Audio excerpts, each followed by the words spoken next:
L'économie est à la peine et on sent qu'il y a des signes de récession extrêmement fortes, notamment en France. Mais alors que l'économie est à la peine, eh bien, on voit que l'or, lui, est en train d'exploser. On a encore eu des records récemment qui ont été battus par l'once d'or.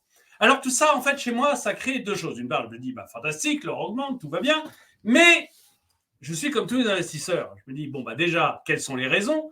Pourquoi l'or est en train d'augmenter? Pourquoi l'or bat-il des records? Est-ce que c'est vraiment normal? Et puis surtout, est-ce que c'est encore le moment d'investir dans l'or? Est-ce que finalement, on n'a pas laissé passer l'opportunité et ma foi, il faudra attendre qu'il baisse à nouveau pour y revenir. Alors, voilà les questions que j'ai voulu me poser parce que j'ai vu qu'il y avait mes vidéos sur l'or avaient eu beaucoup de vues et j'ai vu que ça vous intéressait beaucoup.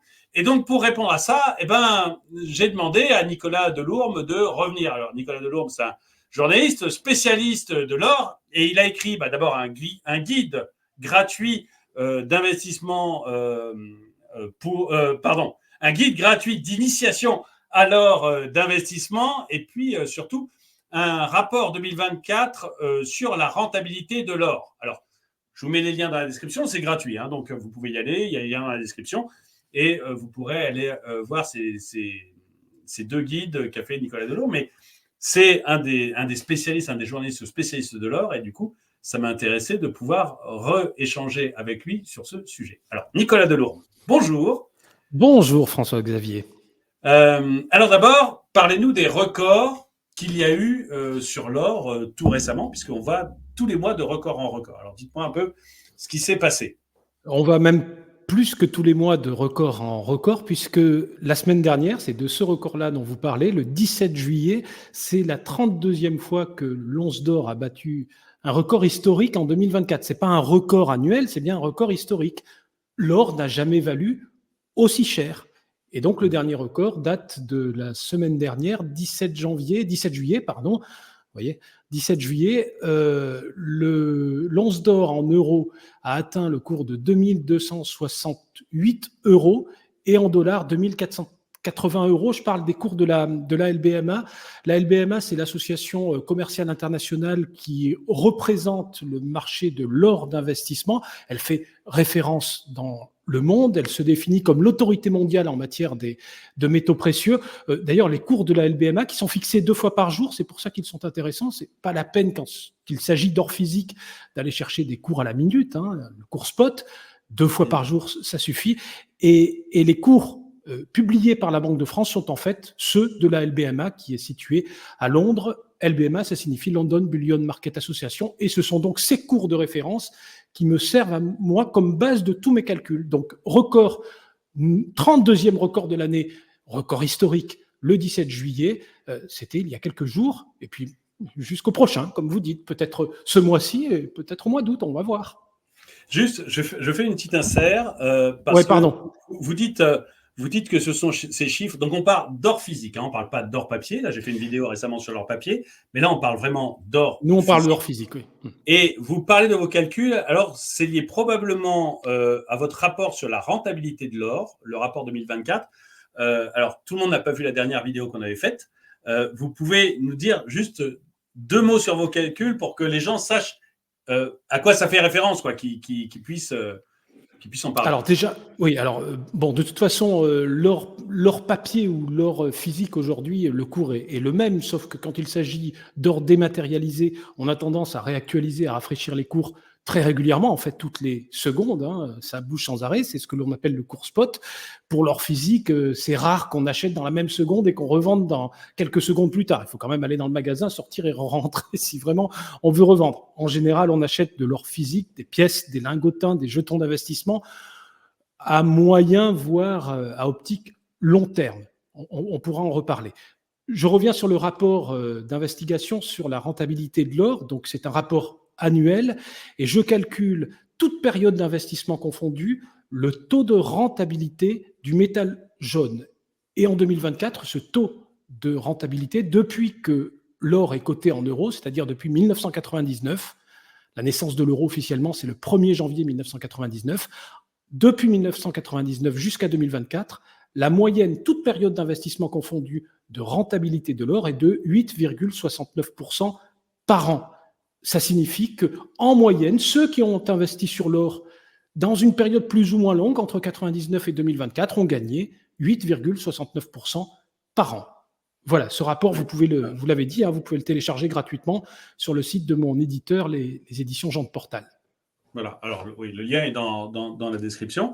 Et là, ce que me disait votre éditeur, puisque je l'ai eu la semaine dernière au téléphone, vous étiez là d'ailleurs, mais c'est qu'on avait battu un véritable record sur un an, là, avec l'or. C'est-à-dire qu'on a fait plus 30%, c'est ça, sur un an. C'est très intéressant parce que le 17 juillet, donc on bat un record historique, mais si on regarde sur l'année glissante, c'est-à-dire entre le 17 juillet 2023 et le 17 juillet 2024, la semaine dernière donc, l'or est passé de 1 737 € à 2 268 €. Et effectivement, là, la progression sur un an glissant est de plus de 30%, 30,53% précisément.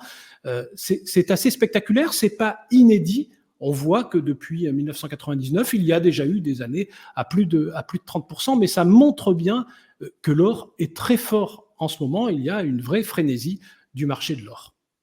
Et pourquoi on a cette augmentation de l'or de 30% sur un an? Enfin, qu'est-ce qui fait que tout d'un coup, on ait une accélération aussi forte? Parce que vous dites la moyenne, c'est 8 et quelques. Bon. Mais de 8 à 30, enfin, c'est gigantesque comme différence. Oui, effectivement, le delta est assez impressionnant. Alors, le principal moteur de l'or, c'est l'incertitude. Je ne vais pas faire un dessin à ceux qui nous regardent, mais enfin, en termes de géopolitique et d'économie mondiale et de macroéconomie, on ne peut pas dire qu'on soit dans une période relativement sereine. Des incertitudes, on en a plein. Ne serait-ce qu'une élection qui arrive bientôt, l'élection majeure dans le monde occidental, en tout cas l'élection américaine en novembre prochain. On ne sait pas trop ce qui va se passer, on ne connaît même plus les deux candidats. Enfin, on n'en connaît qu'un sur deux à l'heure où nous parlons. On a une idée sur qui va être la deuxième, mais on n'en est pas encore absolument certain. Donc l'incertitude, c'est un des moteurs, le principal moteur, quand il s'agit d'or, parce que l'or, vous le savez, est une valeur refuge. Ce qui s'est passé la semaine dernière, en fait, les marchés ont anticipé une baisse des taux directeurs américains au mois de septembre, à la suite de chiffres de l'inflation qui étaient plutôt modérés. En fait, l'inflation a diminué plus rapidement que prévu aux États-Unis. Donc, ils pensent, les investisseurs, que en septembre, la Fed, la Réserve fédérale américaine, la Banque centrale américaine, va baisser ses taux comme l'a fait la BCE, notre banque centrale à nous, la Banque centrale européenne, comme l'a fait récemment la BCE. La Fed pourrait suivre à partir du mois de septembre. Et l'or a deux particularités. La première particularité de l'or, c'est que c'est un actif sans rendement. Il y a bien une rentabilité, mais pas de rendement. Autrement dit, l'or ne procure pas de revenus réguliers. Quand vous achetez une pièce d'or, vous la mettez au coffre, et puis entre le moment où vous l'achetez et le moment où vous la revendrez, il ne va rien se passer. Vous n'allez pas toucher régulièrement un petit peu d'or. Oui, ce n'est pas comme une obligation ou une action où on touche soit un dividende, soit un coût. C'est ça. Et donc, le gain, c'est-à-dire la plus-value, la rentabilité, elle est cristallisée le jour de la revente. C'est une sorte de placement in fine. Alors qu'une obligation, vous l'avez dit, il y a un coupon détaché chaque année, et selon le taux d'intérêt, le coupon est plus ou moins important. Comme les taux d'intérêt baissent, les investisseurs, ils se disent, OK, les obligations désormais vont rapporter moins qu'avant, donc je vais aller placer mes gains précédents ou les nouveaux revenus sur autre chose, et je vais aller les sécuriser sur l'or. C'est la deuxième particularité de l'or, c'est un actif sans contrepartie, autrement dit, une pièce d'or ne peut jamais faire faillite. Ça, c'est très important en termes de sécurité. C'est aussi pour ça qu'on parle de valeur refuge. Et donc, c'est le fait que les taux directeurs américains baissent à partir probablement de 0,75 points de base, 0,75 points de pourcentage, 75 points de base en septembre, qui fait que le cours de l'or a été battu la semaine dernière. C'est intéressant parce qu'on pensait que cette relation entre taux directeur et cours de l'or était cassée. Pourquoi ? Parce que ces 2 dernières années, alors que les taux ont progressé, on l'a vu, Ouais, ne serait-ce que ceux qui voulaient emprunter, ils ont bien vu que ça coûtait plus cher qu'avant le Covid. Les taux ont progressé, mais les cours de l'or n'ont pas diminué. Donc cette relation, on la disait cassée. Alors elle est cassée que dans un sens, manifestement, parce que là, quand les taux directeurs sont annoncés en baisse, eh bien, les cours de l'or repartent à la hausse. Ça, on va dire que c'est la raison qui explique ce 32e record de l'année. Et puis derrière ça, il y a ces records, vous avez dit mensuels, en tout cas très réguliers, parfois hebdomadaires, parfois quotidiens, qui s'expliquent surtout par une frénésie de la demande. Ça, et ça date maintenant depuis au moins 2 ans. D'accord. Et la demande, en fait, c'est donc des financiers qui achètent, c'est des banques centrales, c'est des particuliers. Enfin, qu'est-ce qui attise cette demande? Moi, j'ai vu notamment qu'il y a des banques centrales, a priori, qui font des stocks gigantesques en ce moment. Mais est-ce que c'est ça en tout cas, ouais, c'est ça. Il y a des banques centrales qui achètent beaucoup d'or. Bah, c'est les banques centrales des pays qui cherchent à dédollariser leur économie. En Russie, on ne sait pas trop, mais en Chine, c'est très clair que la Chine a acheté de l'or à tour de bras au cours des 2 dernières années. C'est très, très, très impressionnant. Il faut voir que d'après les chiffres du World Gold Council, les banques centrales ont acheté plus de 1000 tonnes d'or en 2022 et à nouveau en 2023. C'est 2 fois plus qu'une année normale. En tout cas, la moyenne des 10 années précédentes était 2 fois moins importante. Vous voyez, ces banques centrales achètent 2 fois plus d'or aujourd'hui, et au premier trimestre 2024, elles ont acheté encore pour 290 tonnes d'or. Donc on est parti pour battre un nouveau record, hein, si elles maintiennent ce rythme d'achat. Même si la Chine, la banque centrale chinoise, elle, a un peu diminué ses achats, il faut dire qu'elle avait acheté des quantités phénoménales, vous l'avez dit, au cours des 2 années précédentes. Il y a d'autres pays qui ont pris le relais, notamment Singapour, notamment la Turquie, également, et puis tous les pays, les BRICS, hein, comme on les appelle, qui achètent effectivement beaucoup d'or. Il n'y a pas que les banques centrales qui achètent de l'or, il y a également des particuliers, notamment en Asie, en particulier les Chinois, parce que les Chinois, ils connaissent une période où leur économie est moins florissante qu'il y a quelques années. Ils connaissent surtout une très grave crise de l'immobilier, et l'investisseur chinois, quand il a le choix entre la pierre et l'or, il y a une vraie culture de l'or, hein, en Chine, eh bien, clairement, on voit qu'il choisit le métal jaune. Oui, et puis il doit avoir assez peur en ce moment, les Chinois, parce que je lis de plus en plus d'articles qui montrent que le pays connaît des très très grosses difficultés, et notamment le dernier plan qui a été mis en place par le Parti communiste chinois, pour une fois, n'est pas du tout précis. C'est-à-dire, généralement, ils avaient tendance à mettre des choses très précises dans les plans, et là, le dernier truc qu'ils ont approuvé est vraiment pour le moins apprécié. Du coup, on se demande si le gouvernement lui-même sait vraiment où il va. Du coup, c'est vrai que ça doit faire peur à la population qui, à leur place, oui, j'aurais tendance à acheter pas mal d'or et à le cacher quelque part. Concernant les banques centrales, les chiffres que je vous donnais, ce sont les chiffres officiels, hein, du World Gold Council, mais il y a également l'or qui échappe, on va dire, aux statistiques officielles. Donc les quantités d'or qui sont entrées dans les coffres des banques centrales des pays émergents, en fait, on les connaît pas. On sait juste qu'elles sont très, très, très, très soutenues, et ces pays rattrapent les pays occidentaux, les États-Unis en tête, qui donc sont le plus gros détenteur d'or. D'accord. Mais est-ce qu'il est encore temps d'investir? C'est-à-dire, est-ce qu'il y a un avenir? Moi, quand je vois l'or, on en avait un petit peu parlé déjà la dernière fois. La dernière fois, justement, je vous avais dit, c'est curieux parce que les banques centrales ont augmenté les taux d'intérêt et l'or n'a pas baissé. Donc, c'est un peu ce à quoi vous faisiez référence tout à l'heure. C'est-à-dire que, en principe, les taux d'intérêt augmentent, du coup, l'or est censé baisser, puisque c'est moins intéressant d'avoir de l'or, ou du moins, c'est plus intéressant d'avoir des obligations venant des États. Bon, ça n'a pas fonctionné en ce sens, ce qui est très rare, hein, mais là, ça semble fonctionner, puisqu'a priori, d'après ce que vous nous dites, le fait que les... dans l'autre sens, en tout cas, ça semble avoir fonctionné, en tout cas sur cette période-là du milieu de l'été. Voilà, il s'est passé ça. Mais moi, ce qui m'inquiète beaucoup, on l'avait un petit peu évoqué la dernière fois, je suis toujours un investisseur, moi, extrêmement prudent et extrêmement inquiet, c'est-à-dire que quand je vois une valeur, que ce soit une action en bourse ou l'or ou le Bitcoin, pour ceux qui aiment le Bitcoin, moi c'est pas du tout mon truc, mais pour ceux qui aiment le Bitcoin, à chaque fois que je vois des choses comme ça exploser, je me dis bon ben le train est peut-être passé, quoi. C'est bon, voilà, une fois que le train est passé, le train est passé. C'est-à-dire que si j'en achète maintenant, je risque de me retrouver tout en haut du prix d'achat et de voir sur le très long terme, il n'y a aucun doute sur l'or, parce que sur le très, très long terme, ça suit toujours l'inflation, il n'y a pas de souci. Mais et puis on a 5000 ans d'histoire pour le prouver, donc ça va.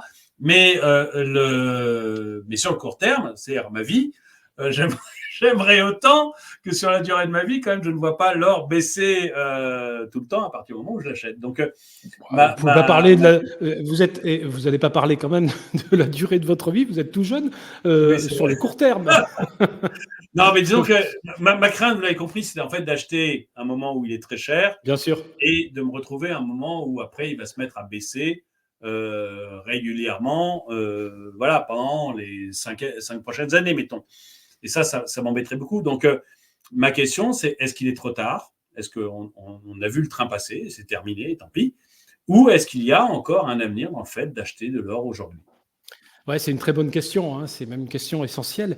Une petite parenthèse, je pense que pour répondre très simplement, par une autre question, est-ce qu'il ne vaudrait mieux pas acheter de l'or régulièrement sans se poser cette première question? Je prépare d'ailleurs un webinaire sur ce sujet, c'est-à-dire épargner très régulièrement dans le métal jaune. Qu'est-ce que ça donne si on regarde les 25 dernières années? Comment on serait sorti de cette période d'investissement? On en serait sorti très satisfait. Enfin, en tout cas, c'est ce que je vois à mes premiers chiffres. Vous me donnerez le lien du webinaire, je le mettrai dans la description, et comme ça, les gens pourront s'inscrire s'ils veulent. Voilà, Donc, ceux qui nous écoutent peuvent déjà suivre le lien qui est dans la description de cette vidéo et s'inscrire sur le site des éditions Jean de Portal pour être informés de la programmation de ce webinaire. Alors, votre question. Écoutez, vous auriez pu me la poser quand le cours de l'once d'or, je rappelle, une once d'or, c'est un peu plus de 31 grammes d'or pur. Voilà, pour resituer les choses. On parle essentiellement d'or physique, mais on parle surtout d'or d'investissement. Ça, c'est très important. On ne parle pas de joaillerie ou d'autres choses, on parle d'or d'investissement. Pour être sûr de faire la vraie distinction, l'or qui n'est pas d'investissement, c'est celle qu'on va acheter chez Cartier, par exemple, pour avoir une très belle montre ou une gourmette. Et je ne sais pas si Cartier fait des gourmettes, mais pourquoi pas. Et l'or d'investissement, c'est le petit lingotin que je vais acheter dans un magasin spécialisé dans l'or. Alors, c'est un peu plus compliqué que ça. Ça aurait pu être simple, mais aussi simple que ça. C'est un peu plus compliqué que ça, effectivement. Ce que vous achetez chez un bijoutier, ce n'est pas de l'or d'investissement, on en est sûr. Mais si vous voulez, je vais prendre deux exemples précis qui parlent bien en français. Un Napoléon, c'est bien de l'or d'investissement. Par contre, un louis d'or, ce n'est pas de l'or d'investissement.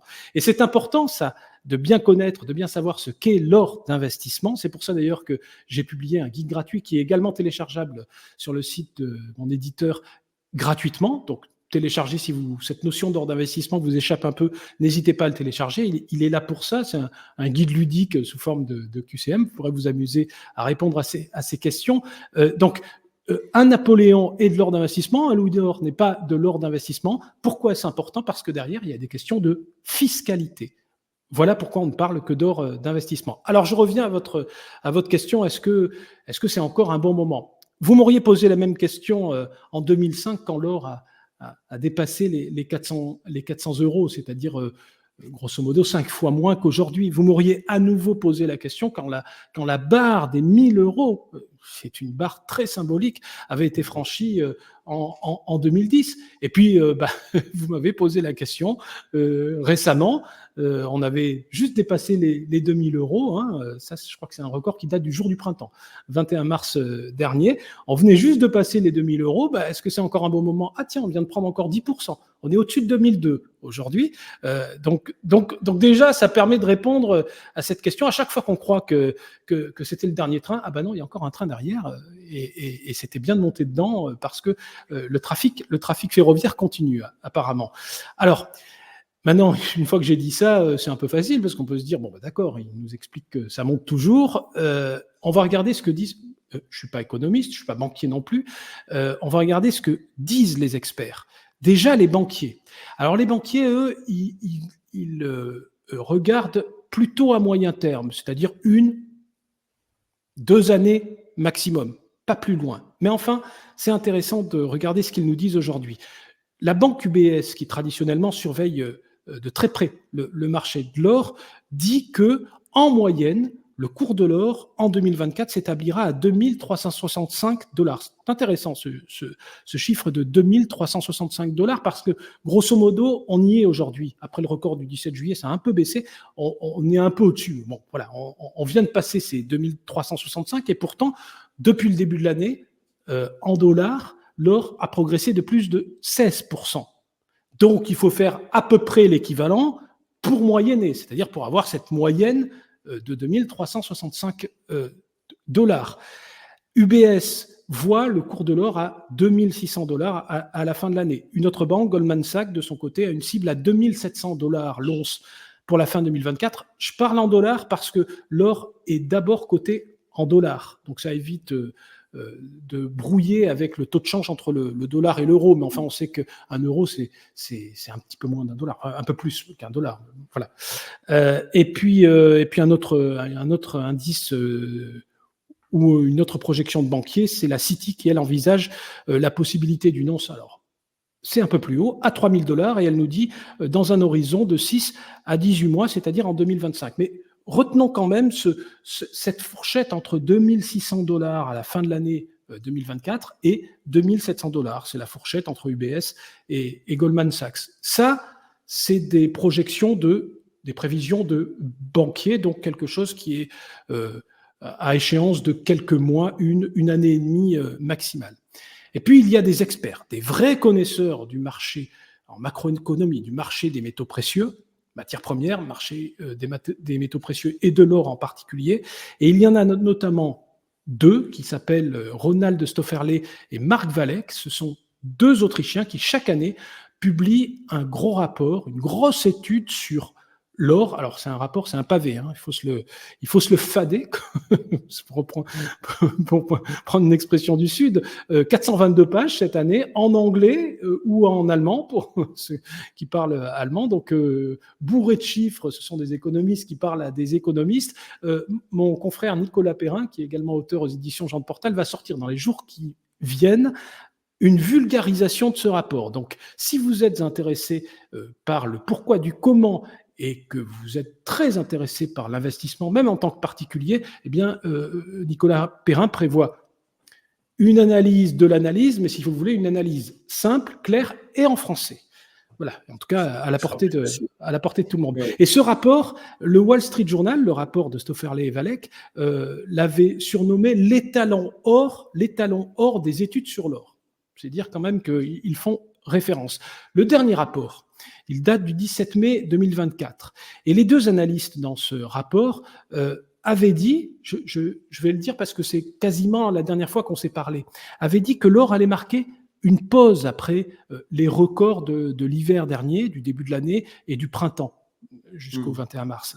Et ils avaient dit ça, mais qu'ils ne voyaient pas de correction profonde. Ils disaient il va y avoir une pause de quelques semaines. Bien écoutez, ça c'était le 17 mai.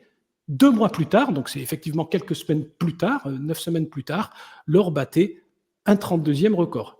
Ils ont tout juste, hein, franchement c'est assez impressionnant. Ils disent quoi? Ils disent le cours de l'or a encore une grande marge de progression. Ça répond à votre question. Et pour aller plus loin, ils nous expliquent que maintenant que l'or a dépassé durablement la barre des 2000 $, hein, on est à 2400 $ à l'heure où on se parle à peu près, eh bien on voit de nouveaux objectifs se dessiner. Selon nous, je parle pour eux, il n'est pas irréaliste que l'or connaisse une évolution similaire à celle du début du millénaire pour à peu près doubler depuis son niveau actuel d'environ 2400 $. Il devrait doubler au cours des prochaines années et donc atteindre un objectif de 4800 $. Alors, 4800 $, retenez bien parce qu'ils avaient projeté dans leur rapport publié en 2020 et qui regardait toute la décennie qui s'ouvrait, c'est-à-dire de 2020 à 2030, ils écrivaient que le cours le plus probable en 2030, c'était 4822 $. Et là, ils nous disent, on reste sur cet objectif de 4800 $. Donc, ils confirment leur prévision initiale d'il y a 4 ans. Vous voyez, là, on est sur du long terme, hein, on regarde sur une décennie. Et alors, si on voulait être sur le bon rythme, j'ai regardé ça ce matin, c'est pour ça que je vous en parle. Si on regarde, vous savez, la pente idéale pour arriver à 4822. Alors 4822, c'est très précis parce que leur calcul, comme ça, hein, c'est le cours le plus probable. On peut aller plus haut. Ils ont également projeté des cours bien plus haut que ça, encore le double, donc le double du double, le quadruple. Mais enfin, on va s'en tenir à 4800 déjà pour commencer. Cette pente idéale, un peu comme un pilote d'avion, quand il décolle, il doit suivre une pente idéale pour faire monter son avion dans les meilleures conditions possibles. Eh bien, pour suivre cette pente idéale, il faudrait qu'à la fin de l'année 2024, le cours de l'or soit de 2665 $. 2665 $, c'est précisément dans la fourchette dont nous parlent les banquiers aujourd'hui. Je vous ai dit, UBS 2600, Goldman Sachs 2700, on est vraiment dans cette fourchette. Autrement dit, les calques entre banquiers et experts se superposent très clairement et ça répond à votre question. Est-ce qu'on peut espérer que la marge de progression est intacte? C'est ce que nous pensons. La marge de progression est intacte et cet objectif médian de 4822 $ à la fin de la décennie, bah écoutez, il nous tend les bras. C'est pas exceptionnel, hein, un doublement. Ça va être à 8,69%, si vous voulez, à 8,69%, qui est donc ce taux de rentabilité moyen, toute période confondue depuis 1999. On a un doublement de son investissement toutes les 8 années et 3 mois, grosso modo. Alors là, on est en 2024, mi-2024. Si fin 2030, on doublait encore, on serait sur une période un peu plus courte, mais bon, on l'a dit, hein, entre l'incertitude, la géopolitique, etc., il y a de quoi alimenter. Donc, c'est pas quelque chose de totalement farfelu. Et quand on voit une année comme celle-là, où on pourrait finir l'année... Ah oui, d'ailleurs, on pourrait finir l'année à plus de 30%, en tout cas sur une année glissante. On l'a dit, hein, vous m'avez posé la question. Entre 17 juillet 2023 et 17 juillet 2024, on est à 30%. Depuis le début de l'année 2024, donc les 7 premiers mois, on est à 27% en dollars, 30% en euros, parce qu'il y a eu un avantage à ceux qui détenaient des euros. Et c'est très intéressant parce que si on voulait arriver à plus 27% à la fin de l'année 2024, donc maintenir en fait la rentabilité actuelle sur un an, eh bien écoutez, ça nous donnerait un cours à 2644. On est encore là, encore une fois dans cette fourchette. Tout indique qu'on y va. D'accord. Oui, donc il y a une bonne tendance pour l'or en tout cas, et c'est peut-être encore le temps d'investir. C'est vrai que ça donne envie. Honnêtement, quand on vous écoute, ça donne envie. Même moi qui suis un investisseur frileux, qui très prudent, pas frileux, très prudent. C'est vrai que les résultats semblent encourageants et ça donne envie d'aller acheter de l'or. Pour acheter de l'or, on est d'accord, on va dans des magasins spécialisés. Il y en a dans les plus grandes villes de France, des magasins spécialisés qui vendent de l'or, en fait, qui ne font que ça. Oui, pour acheter de l'or physique, c'est une manière de faire, d'aller dans un magasin. Si vous voulez détenir vous-même l'or, après, il y a plein d'autres moyens qui permettent d'acheter de l'or sans le détenir soi-même pour des raisons de sécurité. Donc, vous achetez bien de l'or physique, mais vous ne le détenez pas vous-même. Encore faut-il savoir quelle type de pièce acheter, ou jetons, ou lingots. Bon, tout ça, on l'explique dans nos divers guides parce que c'est pyramidal, hein, là, on rentre dans un sujet très très très très vaste et passionnant, vous voyez. Donc c'est vrai que c'est à la fois très simple. Vous achetez, écoutez, vous poussez la boutique d'un vendeur, d'un négociant, vous poussez la porte de la boutique d'un négociant en or et vous achetez un Napoléon et voilà, vous avez fait votre première expérience d'investissement dans l'or physique. J'ai envie de dire, c'est le moyen le plus simple, oui, c'est ça. Mais vous savez, concernant cette aversion au risque, c'est très intéressant parce que certes, les cours de l'or fluctuent par rapport au dollar, par rapport à l'euro, du coup, puisque voilà, il y a un taux de change entre le dollar et l'euro. Donc, ça peut monter, ça monte. Globalement, ça monte, hein, on le voit sur des longues durées, eh bien, ça monte très clairement. On voit les projections que l'on pourra atteindre d'ici la fin de la décennie. Et puis, il y a des périodes où, quand même, l'or baisse. Il y a également des années où on se retrouve en moins-value. Mais la vraie question, c'est et vos euros, est-ce qu'ils ne baissent pas? Bah oui, ils baissent aussi, puisque sinon il n'y aurait pas d'inflation, les prix ne changeraient pas. Lorsque vous avez un billet de 100, vous pouvez vous acheter de moins en moins de choses. Ça veut bien dire que la valeur de l'euro baisse. Pour autant, vous ne vous inquiétez pas quand vous avez un billet de 100 de savoir si votre patrimoine est en sécurité dans ce billet. Alan Greenspan, qui est l'ancien président de la Fed, je vous rappelle ça, je crois que je vous l'avais dit la dernière fois, donc l'ancien président de la Réserve fédérale américaine, a dit à propos de l'or, l'or est une monnaie, aucune devise ne peut l'égaler, pas même le dollar. Et puis son homologue Jean-Claude Trichet, l'ancien président de la BCE, la liquidité suprême demeure l'or. J'aime beaucoup ces deux citations parce que ça relativise ces histoires de sécurité. Ok, l'or peut baisser par rapport à l'euro, mais il le fait d'abord très peu et souvent quand il baisse, c'est de manière très mesurée. Par contre, quand il monte, on le voit, ça peut être spectaculaire. Et ça, c'est quand même sur des décennies. Hein. Je ne vous parle pas de l'année en cours ou de la dernière année glissante. Non, on parle bien de décennies, 8,69. Donc, se dire « je détiens de l'or », vous voyez, moi, c'est exactement le contraire. Ben, ça me rassure beaucoup. Voilà, donc c'est une autre manière de se rassurer.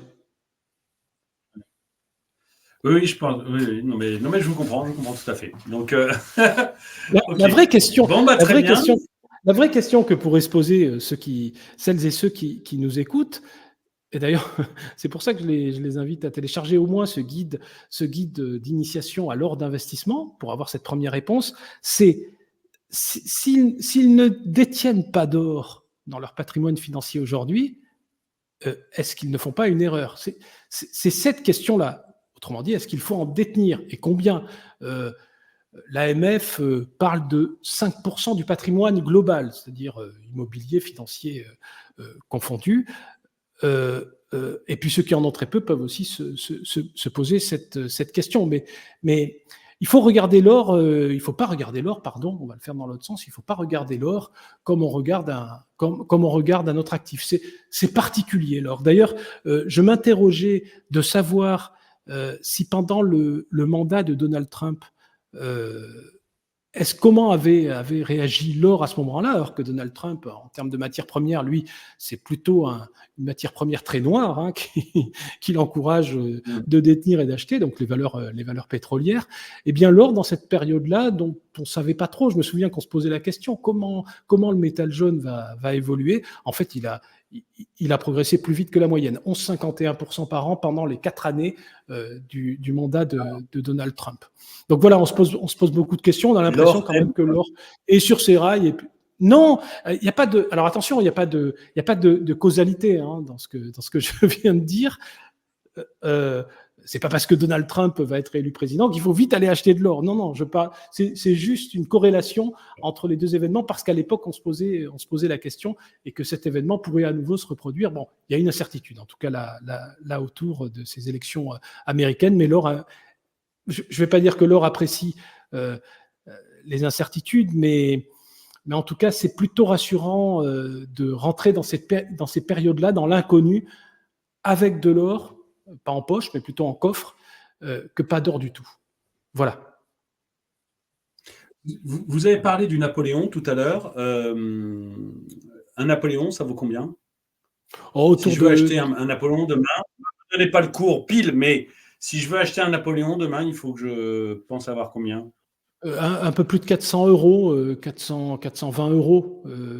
Voilà, un Napoléon, c'est un peu plus de 5 grammes d'or. Donc, voilà, donc 5 grammes d'or, vous regardez par rapport. Et est-ce que je peux acheter de l'or pour moins cher que 400 euros? Oui, alors on peut. Alors c'est ça qui. Non, votre question est très intéressante parce que tout à l'heure je parlais de l'épargne régulière sur l'or, donc le fameux webinaire que je prépare avec un webinaire sur la fiscalité aussi, parce que la fiscalité, c'est quand même un premier critère de choix. Hein, sortir sans fiscalité. On peut revendre de l'or avec une fiscalité nulle. Je parle bien de la France. C'est important que je précise ça. On peut revendre de l'or sans que le fisc passe à la caisse.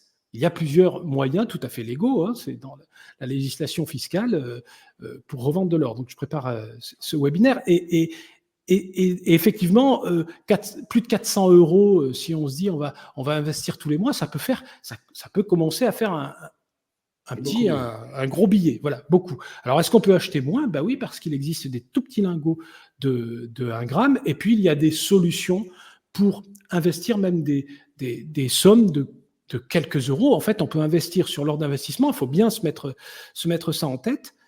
L'or, c'est pas réservé qu'aux riches, on peut investir sur l'or d'investissement, défiscalisé, à partir de 1 €. 1 € seulement.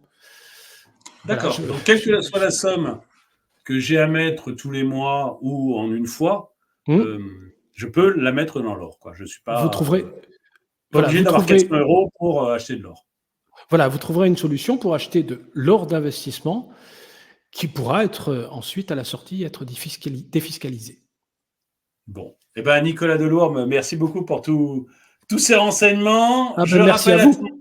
dans la description, je vous mets un lien pour que vous puissiez voir le guide gratuit d'initiation à l'or d'investissement qu'a fait Nicolas Delourme, mais aussi son rapport 2024 sur la rentabilité de l'or. Tout ça, c'est gratuit, donc le lien dans la description.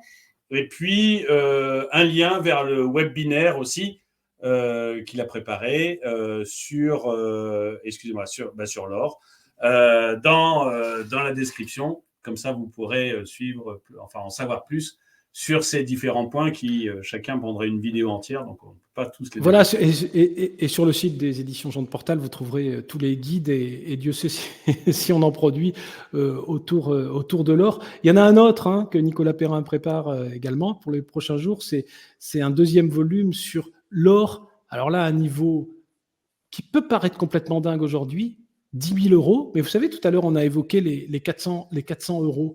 400 € à 2200 auquel on est aujourd'hui, on a fait x5, eh bien 2000 jusqu'à 10 000, on ferait x5 également, donc 10 000 $, 10 000 €. Ça paraît dingue, et pourtant on l'a déjà fait. À suivre, on s'en reparlera. Oui, on s'en reparlera. On se retéléphonera au 33e record, peut-être demain matin. On sait pas. Eh ben, merci beaucoup. Merci à vous d'avoir regardé cette vidéo. Mettez-lui un pouce vers le haut, commentez-la, partagez-la. Merci à tous ceux qui soutiennent la chaîne. Et moi, je vous dis à très bientôt.